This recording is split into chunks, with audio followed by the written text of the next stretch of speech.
C'est à vous, vous pouvez commencer. Très bien. Donc, on est ici pour la soutenance du projet 3 d'Open Classroom, formation Data Scientist, sur la conception d'un moteur de recommandation de films avec les données IMDb. Donc, la problématique de ce projet, c'est de pouvoir, à partir d'un film, recommander 5 films similaires et intéressants, donc à voir ce qu'on considère comme étant similaires et intéressants, et de fournir une API en ligne qui permettra de remonter ces recommandations. La contrainte, il y en a deux principales. C'est d'utiliser le dataset IMDb 5000 films qui était fourni avec la formation. Et également, une deuxième contrainte importante, c'est qu'on n'aura pas de données d'historique de consultation utilisateur. On devra se contenter de faire des prédictions, en tout cas de faire des recommandations, pardon, à partir D'accord. du film qui sera fourni. Ok. Donc la démarche que j'ai suivie pour ce projet, donc ça a été tout d'abord de définir la méthode générale à employer pour trouver des films similaires et intéressants, quel est le concept de base qu'on va employer derrière tout ça. Ensuite, j'ai fait une exploration des données disponibles, puis un contrôle de la qualité des données et un certain nombre de choix qui ont été faits sur les données manquantes. Ensuite, un encodage des features a été réalisé, aussi bien les features numériques que catégorielles. Ensuite, j'ai mis en place un premier modèle de recommandation. Donc, ce premier modèle, on verra qu'il donne déjà des résultats intéressants.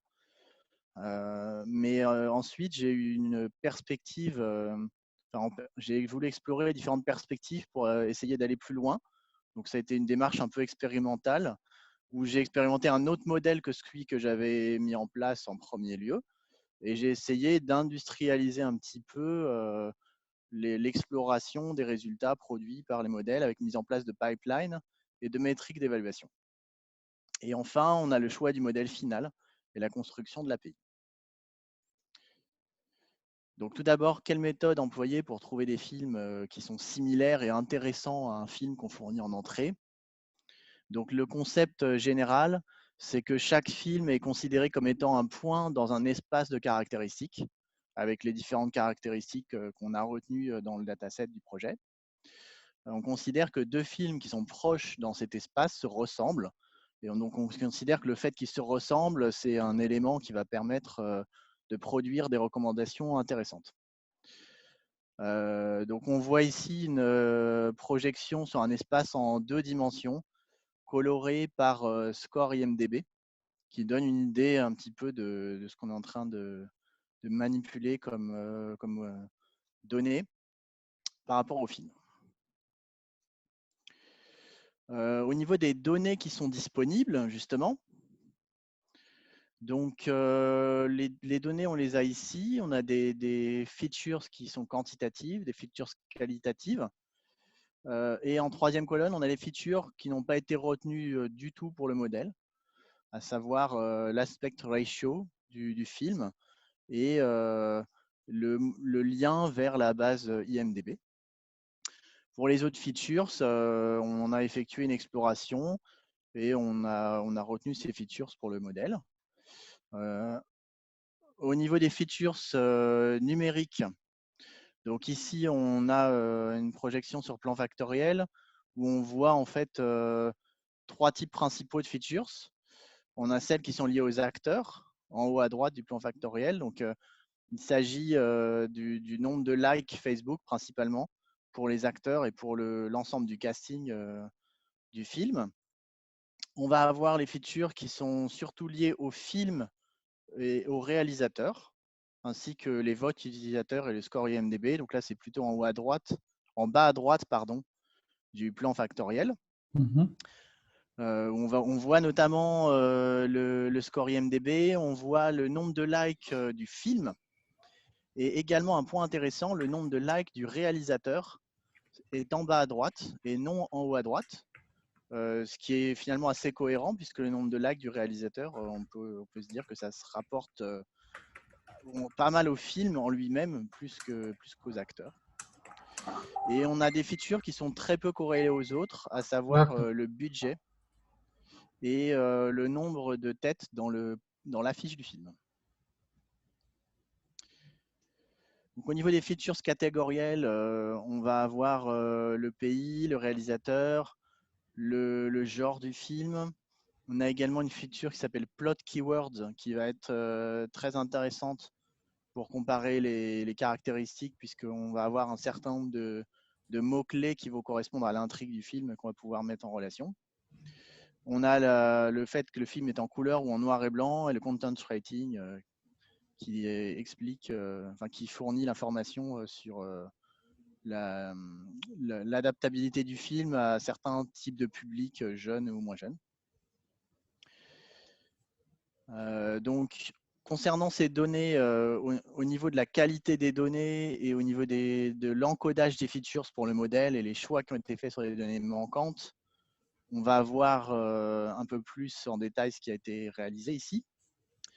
Globalement, sur les features numériques, on a plutôt une bonne qualité de données. Donc ici, on voit les différentes features avec le pourcentage de renseignés par rapport à ces données-là. Donc on voit que on a fait ici un choix d'imputation des données manquantes. Donc déjà, on a fait le choix de faire une imputation pour les données manquantes. Mhm. C'est-à-dire qu'on n'a pas fait le choix de supprimer des lignes pour lesquelles il manquerait un certain nombre de données parce qu'on n'a pas voulu, je n'ai pas voulu m'enlever la possibilité de faire des recommandations sur certains films. Donc je devais pour ça garder tous les films. Donc il fallait faire un choix d'imputation. Donc le choix, ça a été de faire une imputation par régression linéaire par rapport aux autres variables. Donc on notera que les données Facebook sont bien renseignées, et ce, même pour les années qui sont avant la création de Facebook. On a des films qui sont sortis avant la création de Facebook, mais qui ont des likes Facebook. Donc j'ai choisi de conserver ces données-là. Et j'ai également supprimé un certain nombre de doublons parfaits sur le jeu de données qui étaient totalement inutiles pour le modèle. Donc on a donc bien toutes ces features-là numériques qui ont été utilisées pour le modèle. Les likes Facebook, le nombre de votes sur le film, le score IMDB, le nombre de têtes sur la fiche du film, la durée du film, le nombre d'utilisateurs au niveau des revues, le nombre de critiques, le budget du film, le profit du film et l'année du film. Au niveau des features qualitatives, on a une bonne qualité de données également sur ces features-là, puisque la quasi-totalité des données sont renseignées. On a fait un choix d'encodage de type one hot, c'est-à-dire qu'on va on va créer une feature une colonne dans le jeu de données, donc une feature par valeur possible. On va mettre un 1 en face de cette feature-là. Les features, on a choisi de les mettre toutes à 0 quand elles ne sont pas renseignées. C'est-à-dire que si on n'a aucun plot keyword, par exemple, qui est renseigné, toutes les features de plot keyword seront à 0. Amnesia sera à 0, Criminal sera à 0, etc. On a choisi également de regrouper les acteurs dans une seule variable, dans une seule feature. On avait acteur 1, acteur 2, acteur 3. Donc, ça, on a choisi de regrouper en une seule parce qu'on considère qu'un acteur, que ce soit le premier ou le deuxième acteur d'un film, le fait qu'il apparaisse dedans, c'était ça qui porte le plus d'informations. Et enfin, pour le titre du film, le choix que j'ai fait, c'est de faire un sac de mots, c'est-à-dire d'avoir en fait les différents mots-clés possibles dans le titre et d'avoir une feature par mot-clé de titre de film possible. En enlevant les caractères spéciaux, les caractères de ponctuation, etc. Donc on voit en bas un exemple avant et après le One Hot Encode, où on voit par exemple l'acteur Joel David Moore qui se retrouve avec une colonne qui lui est propre, qui est créée et dont la valeur est 1 pour ce jeu de données. Ou encore le Country USA, on voit une colonne qui a été créée pour ce pays. Donc on voit par exemple que Country USA, la colonne est à 1, parce que le film a pour pays les USA, mais par contre, country UK, la colonne est à 0 parce que c'est les USA qui sont concernés ici. Donc voilà pour l'encodage des features. Maintenant, l'étape d'après, donc la conception d'un premier modèle de recommandation. Donc, ce premier modèle se décompose en 3 étapes. On a une étape de standard scaling, donc avec un centrage et un écart type de 1.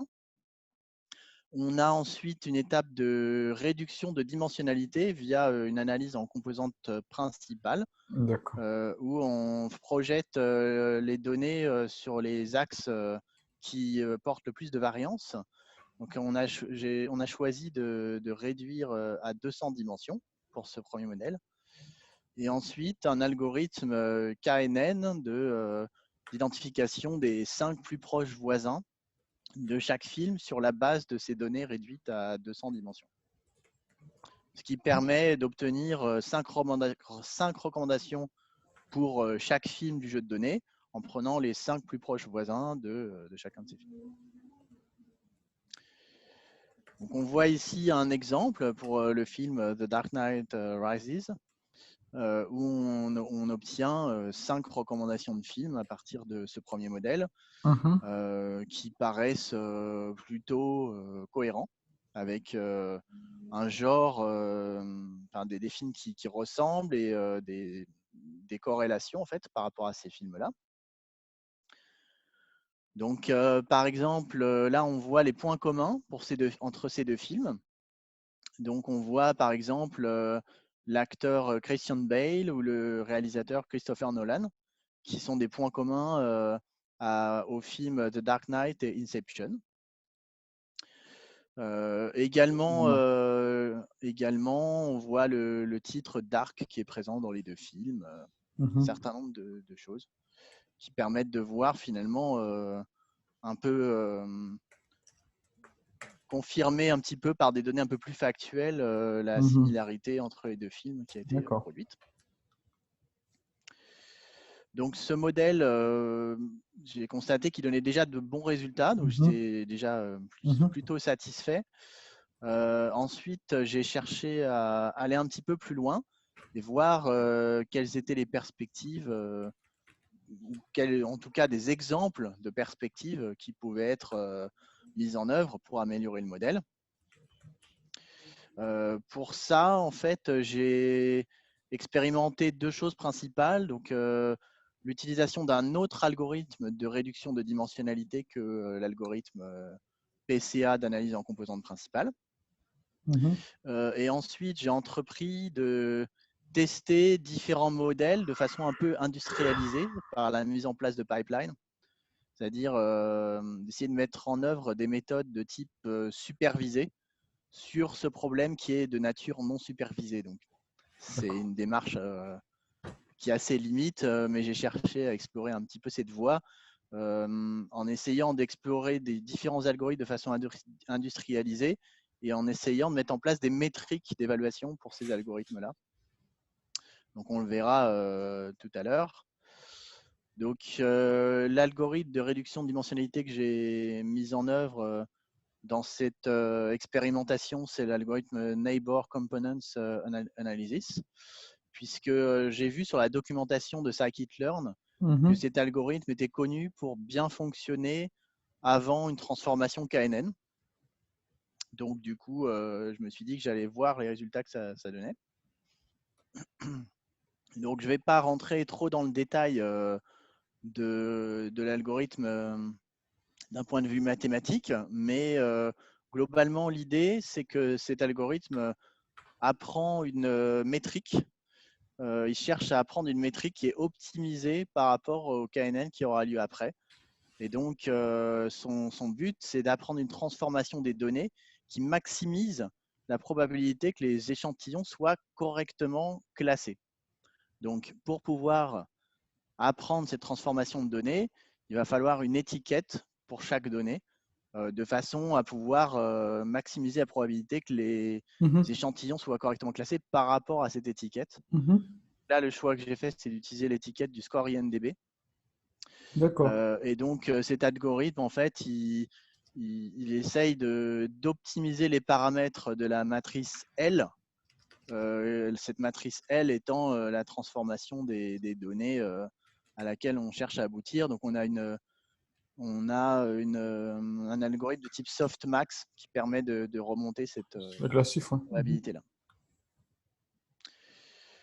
Donc, si on projette les films de l'espace encodé d'origine, alors l'espace encodé que j'ai, il fait environ 22 000 dimensions, parce que comme on a du one-hot encoding, ça monte vite au niveau des dimensions.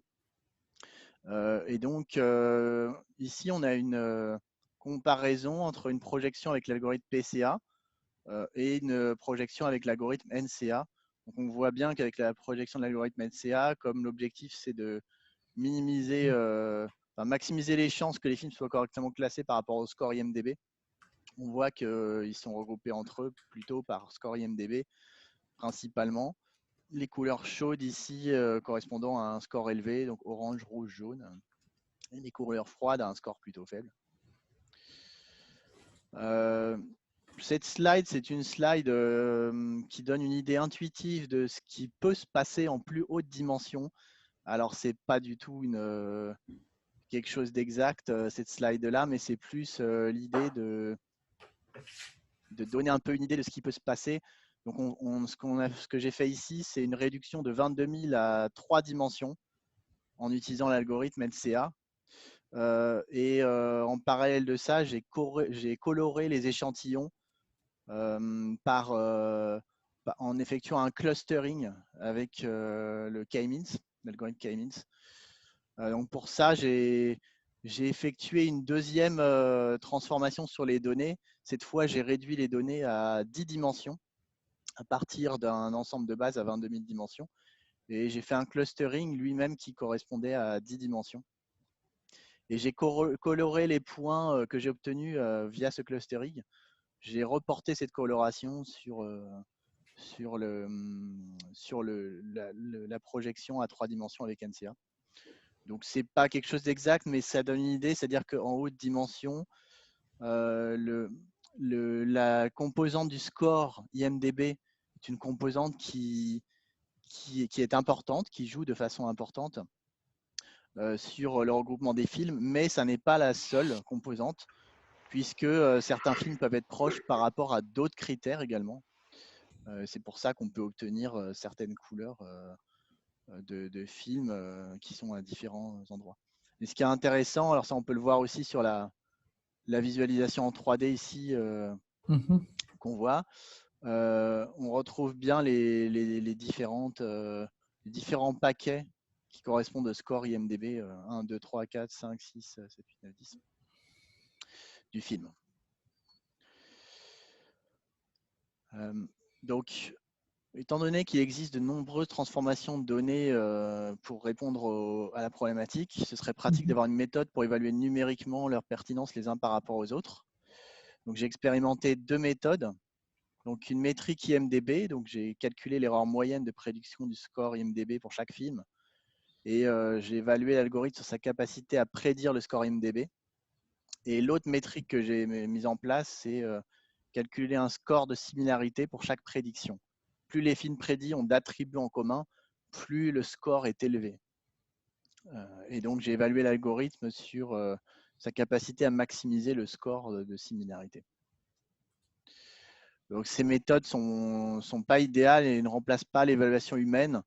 Donc, l'idée, c'était juste de voir si on pouvait quand même optimiser un certain nombre de choses dans la recherche des paramètres sur qu'est-ce qui produisait les meilleurs modèles, quitte ensuite sans remplacer l'évaluation humaine de ces modèles une fois qu'on a effectué une première analyse via l'automatisation des paramètres. Donc ici, on voit résumé sur un schéma l'enchaînement des traitements d'évaluation que j'ai industrialisé. Donc sur la colonne de gauche, on voit le pipeline de préparation avec la suppression des doublons, l'imputation, l'encodage one-hot et le drop des features qui ne seront pas du tout utilisées par le modèle. Donc la partie de gauche, c'est la partie figée de la préparation. Et la partie du milieu, c'est le pipeline de recommandation. Donc, on a entouré en bleu la partie qui fait l'objet d'une recherche de paramètres. Donc, les features qu'on conserve, l'algorithme de réduction de dimensionnalité, PCA ou NCA, et le nombre de dimensions vers lesquelles on va réduire, et l'algorithme KNN, avec différents paramètres, différents hyperparamètres sur le KNN. Et on a fait une recherche de type grid search avec validation croisée, avec l'évaluation par score de similarité et par score IMDb. Et au niveau des résultats obtenus, ce qui ressort de tout ça, c'est que la métrique de similarité est clairement plus adaptée que la métrique par score IMDb. Et donc les deux méthodes produisent des résultats en fait assez différents. Le modèle final que j'ai retenu pour l'API, c'est celui qui est surligné en vert. Donc c'est le premier modèle qui apparaît via l'évaluation par la métrique de similarité. Mais par contre, c'est seulement le 29e modèle avec la métrique IMDb. Donc la métrique de similarité, c'est celle qui m'a semblé la mieux adaptée pour traiter la problématique, dans le sens où l'évaluation que j'ai pu faire moi par rapport à ma connaissance des films que j'ai pu regarder m'a permis de me dire que c'était cette métrique qui était la meilleure.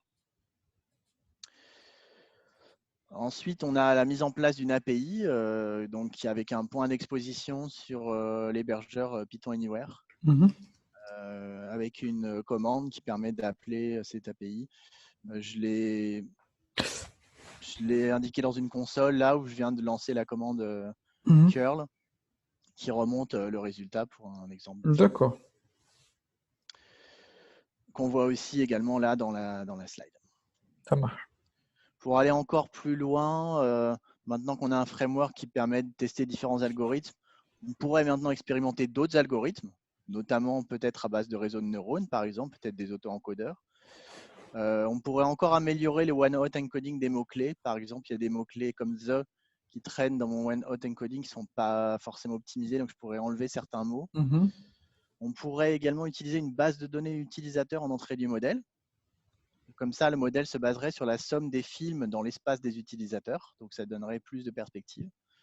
On pourrait décider de filtrer les IMDb scores qui sont en dessous d'un certain seuil. Par exemple, tous les films en dessous de 7 sur 10, on pourrait décider de les enlever. On pourrait aussi filtrer les contenus offensants ou pour adultes. Et également, autre chose qu'on pourrait faire en réutilisant l'algorithme KNN, c'est parmi les 5 recommandations de films qu'on fait, on pourrait en faire une ou deux qui soient un peu plus éloignées que le film d'origine. Peut-être pas trop éloigné non plus, mais quelque chose d'un peu éloigné, un peu plus éloigné que les tout premiers films les plus proches, pour pouvoir faire découvrir aux utilisateurs d'autres films. Des choses un peu différentes de ce qu'ils connaissent d'habitude. Voilà. Ok, merci beaucoup. En fait, la seule chose qui m'a un peu échappé dans tout ce que vous avez raconté, donc c'était très clair. Quand vous mettez en place le NCP, donc la PNCP, comment, pardon, le NCA, ouais. Le NCA, ouais. Comment vous recommandez avec un résultat de NCA? C'est là que j'ai pas compris en fait. J'ai compris Comment je que vous avez... recommande avec un résultat de NCA, c'est ça? Oui, j'ai compris que vous avez transformé le problème en un problème supervisé le superviseur, c'était le score IMDb. Il vous a servi de variable réponse. Et vous avez construit des axes en optimisant une métrique pour prédire au mieux le score IMDb. Ce que je n'ai pas compris, une fois qu'on a eu ça, qu'est-ce qu'on en fait pour... On utilise la métrique pour recommander les plus proches? Oui, alors là, on le voit ici résumé dans, si on regarde ici, là, le recommendation pipeline. Ouais. Faut le voir de haut en bas, en fait. C'est-à-dire qu'on fait d'abord le feature drop, ensuite le standard scale. Ensuite, on fait soit un PCA, soit un NCA. Donc ça, c'est juste une réduction de dimensionnalité. Et après, D'accord, il y a deux types de réduction de dimension. Une PCA classique, sans non supervisée, et une autre réduction de dimension, qui est cette fois-ci supervisée. Exactement. C'est Et bon. ça, c'est Ah, c'est bon. l'étape de réduction de C'est bon. dimension du modèle. C'est Mais bon. ensuite, derrière, ce n'est pas l'étape finale. L'étape finale, dans tous les cas, c'est bien un KNN sur la base de cet espace de dimensionnalité réduite Mhm. pour faire les recommandations via le KNN classique, quoi. Mm. D'accord. Hum. Et si j'ai bien compris, vous avez je trouvais un peu injuste le fait d'avoir colorié les grappes de la NCA par, voilà, par un résultat d'un CAMIS, en fait. Pour la simple, Ouais, pour la simple je l'ai raison qu'il n'y a, précisé. il y a Ouais. aucune raison à ce que cherchent les CAMIS soit ce que vous voyez entre les... Là, ça a été orienté pour que ce soit le plus proche du score IMDb. Donc, ouais, c'est là l'injustice, en fait. C'est l'information supplémentaire. Oui, effectivement, ouais. C'est pour ça que j'ai commencé par dire que c'était pas du tout Mhm. quelque chose d'exact. C'était un peu une tentative D'accord. pour essayer de voir un peu intuitivement ce qui pourrait se passer, mais j'ai aucunement la prétention Mhm. de représenter ce qui se passe vraiment Après, ce qui dans manque tout un ça, petit quoi. peu, et à la fin, un parti pris clair. Vous, en faisant une PCA, après en faisant une NCA, qu'est-ce que vous préférez? J'ai comme l'impression que vous ne le D'accord. dites pas directement. Ah oui, alors c'est vrai que j'aurais pu le préciser, mais là on le voit clairement au niveau de… Mhm. Déjà, moi, ce que je Distance? préfère Mhm. dans les résultats que j'ai obtenus, c'est vraiment les résultats obtenus à partir d'une réduction NCA. D'accord. Au niveau de la métrique de similarité, c'est cohérent aussi, c'est-à-dire que là, on voit les 10 premiers modèles par métrique de similarité. Les 10 premiers sont tous avec une réduction NCA. D'accord. Donc, on voit que le NCA permet de maximiser la similarité entre les films. Ce qui est Mhm. d'ailleurs intéressant, parce que finalement, le NCA, il fait une réduction de dimensionnalité en apprenant par rapport à l'étiquette qui est le score IMDB. Mhm. Mais pourtant, la métrique de similarité, elle est plus globale que le score IMDB.